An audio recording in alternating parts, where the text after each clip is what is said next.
Assalamualaikum warahmatullahi wabarakatuh. Nama Yulia Kustiamania, NPM 1910101024, Prodi Ekonomi Syariah, kelas G, mata kuliah tafsir ayat ekonomi. Di sini saya akan menjelaskan tentang asbabul nuzul Quran surat At-Taubah ayat 60.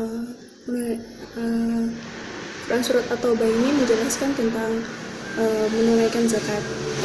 Zakat itu merupakan salah satu rukun Islam yang wajib dilaksanakan oleh seorang muslim sebagai penyuci harta mereka, yaitu bagi mereka yang telah memiliki harta sampai nisab atau batas terendah wajibnya zakat, dan telah lewat atas kepemilikan harta tersebut sampai masa haul atau 1 tahun bagi harta simpanan dan niaga atau hasil pertanian telah tiba. Zakat diwajibkan dengan tujuan untuk meringankan beban penderitaan kaum duafa, fakir miskin, atau meliputi orang-orang yang sengsara dan membantu orang-orang yang sangat membutuhkan pertolongan.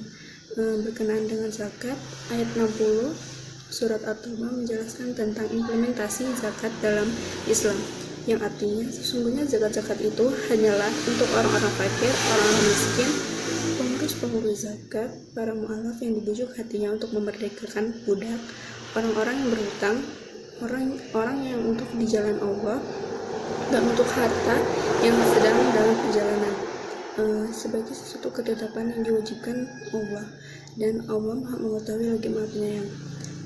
Di sini saya akan menjelaskan tentang asbabul nuzulnya. Asbabul nuzul itu sebab diturunkan ayatnya, yang artinya itu sesungguhnya Tuhanmu mengetahui bahwasanya kamu berdiri sembahyang kurang dari 2/3 malam, dan sepertiganya dengan demikian pula segolongan dari orang-orang yang bersama kamu, dan Allah menetapkan ukuran malam dan siang. Allah mengetahui bahwa kamu sekali-sekali tidak dapat menentukan batasan waktu itu, maka Dia memberikan keringanan kepadamu. Karena itu bacalah apa yang mudah bagimu dari Al-Quran. Dia mengetahui akan ada di antara kamu orang-orang yang sakit dan orang-orang yang berjalan di muka bumi mencari sebagian karunia Allah, dan orang-orang yang berperan di jalan Allah. Maka bacalah apa yang mudah bagimu dari Al-Quran, dan dirikanlah sembahyang, tunaikanlah zakat, dan berikanlah pinjaman kepada Allah, pinjaman yang baik, dan kebaikan apa saja yang kamu perbuat untuk dirimu. Niscaya kamu memperoleh balasannya di sisi Allah, sebagai balasan yang paling baik dan yang paling besar pahalanya, dan memohonlah ampunan kepada Allah, sesungguhnya Allah Maha Penyayang. Seluruh ajaran yang turun pada masa Madinah itu bertujuan untuk mewujudkan masyarakat yang lebih mulia dan berbudi luhur, saling mengasihi, dan tidak boleh yang kaya memakan hak orang-orang yang membutuhkan. Beberapa hal yang berhubungan dengan tingkah laku orang-orang munafik antara lain itu tentang keinginan mereka untuk menerima pembagian harta zakat meskipun mereka tidak berhak menerimanya.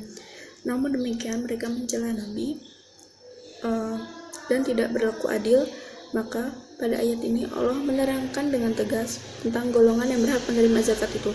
Pada dasarnya surat At-Taubah ayat 60 ini tidak ada asbabul nuzulnya, atau tidak ada sebab turunnya ayat ini.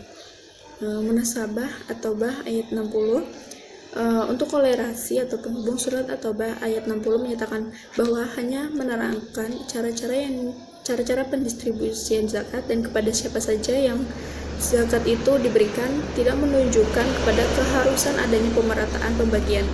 Kesimpulannya, ayat ini merupakan perintah Allah Subhanahu wa Ta'ala agar tetap orang Islam mengeluarkan zakat itu, dan dengan banyak hikmah baik zahir dan batin terhadap harta dan diri seorang insan.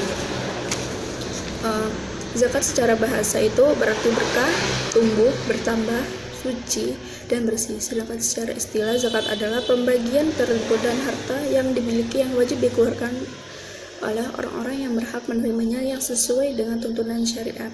Sekian yang bisa saya terangkan. Apabila ada salah kata, saya mohon maaf. Saya akhiri. Wassalamualaikum warahmatullahi wabarakatuh.